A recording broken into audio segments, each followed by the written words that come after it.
पूरी साल मेहनत करी, पर कुछ मिस्टेक की वजह से क्या होता है वो नंबर नहीं मिल पाते जो उसको मिलने चाहिए थे।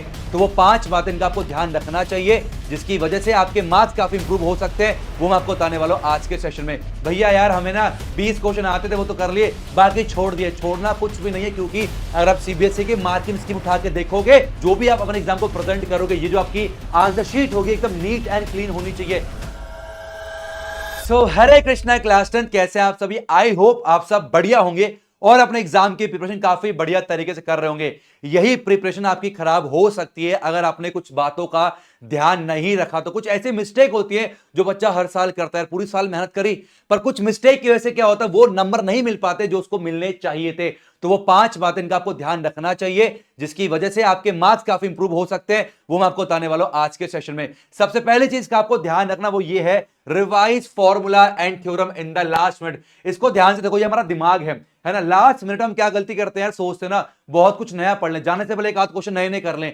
जाने से पहले सिर्फ और सिर्फ आपको केवल फॉर्मूला और थ्योरम का ही इस्तेमाल करना, भाई यही रिवाइज करना है, कुछ नया नहीं पढ़ना, वरना ब्रेन कुछ ऐसा ही रिएक्ट कर रहा होगा। आप कुछ नया डालोगे पुराना भूल जाओगे, नया डालोगे पुराना भूल जाओगे। तो केवल फॉर्मूला और थ्योरम ही रिवाइज करके जाना। नेक्स्ट बात इसका आपको ध्यान रखना वो ये है कि presentation should be neat and clean. जो भी आप अपने एग्जाम को प्रेजेंट करोगे, ये जो आपकी आंसर शीट होगी एकदम नीट एंड क्लीन होनी चाहिए। ये आंसर शीट टॉपर के देखो कितना नीट एंड क्लीन, डायग्राम जो बनाया गया वो किससे बनाया, पेंसिल से बनाया हुआ है, और सब कुछ कितना बेहतरीन तरीके से लिखा हुआ है। हम क्या करते हैं एकदम गुचुड़ मुचुड़ करते हैं, जो कि गलत हुआ उसे काट दिया, बहुत गंदा बनाते हैं पेपर को यार, जिसके से क्या होता है जो एग्जामिनर होता है ना वो चिढ़ जाता है। हमें एग्जामिनर को खुश रखना है अपनी प्रेजेंटेशन से, अगर वो एक बार चिढ़ गए ना तो भाई वो नंबर काटता चलेगा। इसलिए ध्यान रखना प्रेजेंटेशन जो है वो एकदम नीट और क्लीन होनी चाहिए। नेक्स्ट बात का आपको ध्यान रखना वो ये है, जो क्वेश्चन नहीं आता उन्हें छोड़ना मत। हम क्या करते हैं, जो क्वेश्चन नहीं आता उसे पूरा ब्लैंक छोड़ के आते हैं। पूछो कितने क्वेश्चन करें, भैया यार हमें ना 20 क्वेश्चन आते थे वो तो कर लिए, बाकी छोड़ दिए। छोड़ना कुछ भी नहीं है, क्योंकि अगर आप सीबीएसई की मार्किंग स्कीम उठा के देखोगे तो वहां साफ साफ दिख रखा है। देखो यहां पर ये क्वेश्चन आपका 3 मार्क्स का क्वेश्चन था। स्टेटमेंट लिखी आधा मार्क्स दिया, गिवन प्रूफ लिखा आधा मार्क्स मिला, फिगर और कंस्ट्रक्शन है आधा मार्क्स दिया, प्रूफ का आधा मार्क्स है। स्टेप बाय स्टेप मार्किंग होती है, हर स्टेप की मार्किंग होती है। माना आपको क्वेश्चन नहीं आता, ठीक है, मैंने मान लिया नहीं आता, छोड़ो कोई बात नहीं, पर जो गिवन है वो तो लिख सकते हो। अरे एक डायग्राम तो बना सकते हो, क्या प्रूफ करना वो तो लिख सकते हो, थोड़ा स्टार्ट तो कर सकते हो। कम से कम अंडा तो नहीं मिलेगा, कुछ तो मार्क्स आएगा। 3 मार्क्स का क्वेश्चन है, मान लो आपको पूरा नहीं आता, कुछ लिखने से 1 से 1.5 नंबर अगर आपको मिलते हैं तो अच्छा नहीं है। छोड़ के बिल्कुल भी नहीं आना है। बहुत बच्चे गलती करते हैं, जो नहीं आता छोड़ के आ जाते हैं। नहीं आता कोई बात नहीं, पर एटलीस्ट उसको अटेम्प्ट करो, जितना आपको आता है उतना उसको लिख के आना है। अब नेक्स्ट बात जिसे आपको अवॉइड करना वो ये है कि don't take too much time in a particular question. होता है क्या ना, अपने कुछ क्वेश्चन को अपने ईगो पे लेके चले जाते हैं। कोई क्वेश्चन नहीं आया तो भिड़े पड़े हैं, लगे पड़े उस क्वेश्चन को सॉल्व करने के लिए। अरे भाई 3 घंटे का समय है, 3 घंटे में 38 क्वेश्चन करने हैं, बहुत हमारे पास 4-5 घंटे नहीं है, केवल और केवल 3 घंटे के सब कुछ करना है। तो जो क्वेश्चन आपको नहीं आता उसको ईगो पर मत लो, उसको भी साइड कर दो। उसके चक्कर में जो आता था वो सारा भूल जाओगे, है कि नहीं। तो जो आता है ना आपको, पहले आपको वो अटेंड करना है, और याद रहे हर सेक्शन को पर्टिकुलर टाइम देकर जाना है। कोशिश करना कि सेक्शन ए को 40 मिनट के अंदर कर लो, सेक्शन बी को 30 मिनट के अंदर कर दो, सेक्शन सी को भी 30 मिनट के अंदर। एक प्रॉपर टाइम मैनेजमेंट आपके पास होना चाहिए कि किस सेक्शन को कितना समय देना है, ताकि आपका एग्जाम छूटे ना। और जो क्वेश्चन नहीं आता है उसको साइड में कर देना, बाद में अटेम्प्ट कर लेंगे, पर एटलीस्ट जो आता है उसको जल्दी से जल्दी हमें 2.5 घंटे के अंदर पूरा सॉल्व करना है। लास्ट में 10 से 15 मिनट अपने पास होने चाहिए अपने कैलकुलेशन को चेक करने के लिए। इसका खास ध्यान रखना, वरना पेपर छूट जाएगा यार। पूरे साल की मेहनत ना केवल 3 घंटे के अंदर ही हमें साबित करनी है, और वह 3 घंटे का अगर मैनेजमेंट अच्छा नहीं हुआ तो पेपर छूट गया। तो कोई ये नहीं देखेगा कि आपने मेहनत कितनी करी, लोग ये देखते हैं कि आपके मार्क्स कितने आए हैं। अगर मार्क्स अच्छे नहीं होंगे कोई फायदा नहीं है। आगे बढ़ते, नेक्स्ट क्या है, जो ऑलरेडी आता है बार बार क्यों पढ़ रहे हो यार। मैं बहुत सारे बच्चों को देख रहा हूं, अपने आसपास के बच्चों से बात करता हूं, क्या कर रहे हो, चैप्टर 1 पढ़ रहे हैं। अरे भाई तुझे आता है चैप्टर 1, तुझे चैप्टर 2 आता है, तो जब भी प्रैक्टिस करने बैठता बार बार सेम चैप्टर सेम क्वेश्चन की प्रैक्टिस क्यों कर रहा है। जो तुझे ऑलरेडी आता है उसको बार बार करने से क्या 100 आ जाएंगे क्या।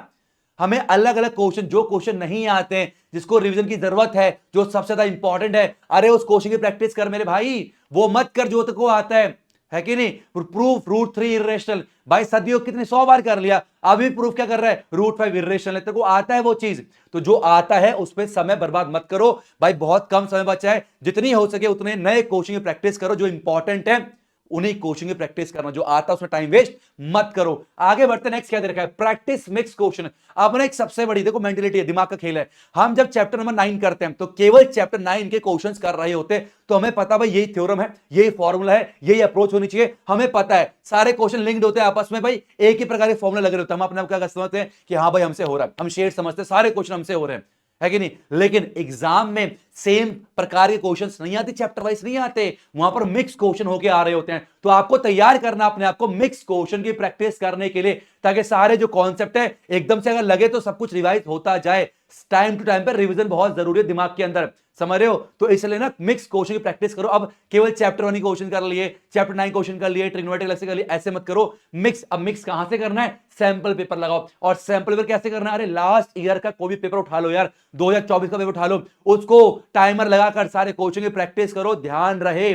मैं फिर कह रहा हूं, एग्जाम में जाने से पहले ना एटलीस्ट कम से कम 2 से 3 सैंपल पेपर को टाइमर के साथ अपने घर के अंदर कर लेना। ये चेक कर लेना कि 3 घंटे के अंदर पेपर कर तो पा रहे हो ना, कहीं बहुत सजाने के चक्कर में ऐसा ना हो कि सारा समय निकल जाए। 3 घंटे के अंदर सारा पेपर होना चाहिए, इस बात का ध्यान रखना। और क्वेश्चन की प्रैक्टिस मिक्स करनी है, मतलब सैंपल पेपर से ज्यादा प्रैक्टिस करनी है। अब चैप्टर वाइज प्रैक्टिस मत करो, अब सैंपल पेपर उठाओ, लास्ट ईयर पेपर उठाओ और उनको टाइम लगा के सॉल्व करो, ताकि सारी चीजें जो आपको एग्जाम हॉल में देना है, प्रेशर अपने ब्रेन को, वो प्रेशर तुम आज ही अपने आप को दे पाओ, ताकि वहां वो गलती ना करो जो तुम यहां कर पा रहे हो। सुधार सकते हो ना, वहां तो गलती होगी तो कहोगे हमेशा जिंदगी भर के लिए, पर वो गलती यहां पर अगर हो जाए तो उसको सुधारा जा सकता है। अब नेक्स्ट हमारे पास क्या होने वाला है, सबसे डोंट डू कैलकुलेशन मिस्टेक। होता क्या ना, जल्दी के चक्कर में 3 घंटे खत्म करना है, जल्दी के चक्कर में क्या होता है, हमने क्वेश्चन में कैलकुलेशन करी, अब क्या डाउट है, इनसिक्योरिटी फील कर रहे हैं, यार मैंने सही तो करा है ना।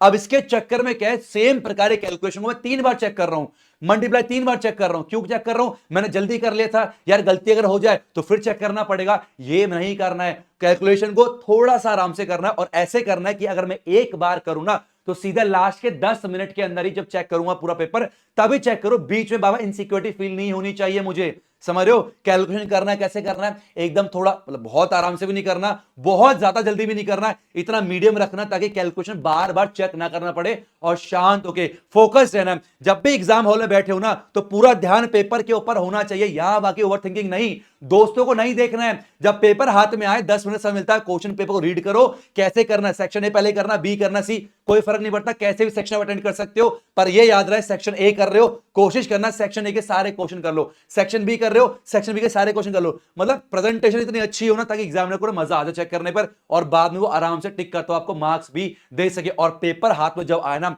तब तक मुंडी मत घुमाना, जब तक 3 घंटे पूरा पेपर अटेंड ना कर। तो मैंने बहुत सारे बच्चे देखे आराम से क्वेश्चन सॉल्व कर रहे हैं, यहां वहां ताक रहे बैठ के, है ना, दोस्त क्या कर रहा है, अरे क्या फर्क पड़ता है दोस्त क्या कर रहा है, तू ये देख तू क्या कर रहा है इस समय, तुझे 3 घंटे के अंदर पूरा पेपर सॉल्व करना है। तो प्लीज आपसे रिक्वेस्ट है, ध्यान रहे, पेपर हाथ में आए तो टाइम वेस्ट मत करना, 2.5 घंटे के अंदर पूरा पेपर सॉल्व कर लो, लास्ट का आधा घंटा कम से कम 15 मिनट तो निकाल लेना, एक बार रिवीजन करने के, चेक करने के, रीचेक करने के लिए कि मैंने कोई गलती तो नहीं कर दी। बीच में बार बार चेक मत करना।